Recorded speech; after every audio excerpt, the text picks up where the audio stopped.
এজন ব্যক্তিৰ প্ৰচেষ্টাত পুনৰ নিৰ্মাণ কৰা হ'ল এটা ৰাজহুৱা মন্দিৰ। দেৰগাঁৱৰ লগুৱাটী গাঁৱত শিৱ মন্দিৰ নিৰ্মাণ কৰিলে বিবেক বৰাই।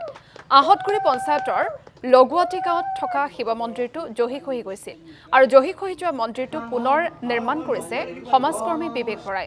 পূজা অৰ্চনাৰ লগতে মন্দিৰ চৌহদত সকলো সুবিধা উপলব্ধ হোৱাকৈ পুনৰ নিৰ্মাণ কৰা হৈছে শিৱ মন্দিৰটো। আজি মাংগলিক কাৰ্যসূচীৰে প্ৰাণ প্ৰতিষ্ঠা কৰা হয় মন্দিৰটোৰ। সমাজকৰ্মীগৰাকীৰ এই প্ৰচেষ্টাৰ শলাগ লৈছে অঞ্চলবাসীয়ে।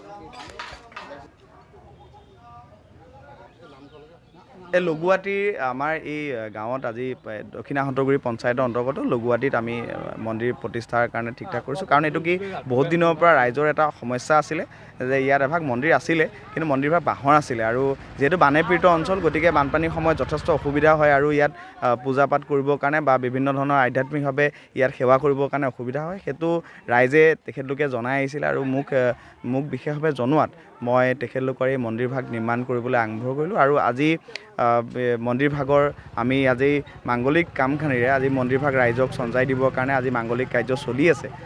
গতিকে আজি মাংগলিক কাৰ্যৰ জৰিয়তে আজি ৰাইজক এই মন্দিৰভাগ আগবঢ়াই দিয়া হ'ব আৰু যাৰ জৰিয়তে অনাগত সময়বোৰত ইয়াতে ভোলানাথৰ সেৱা কৰিবৰ কাৰণে সকলো ৰাইজে ধুনীয়াকৈ আমাৰ মন্দিৰভাগৰ সেৱা ল'ব পাৰিব।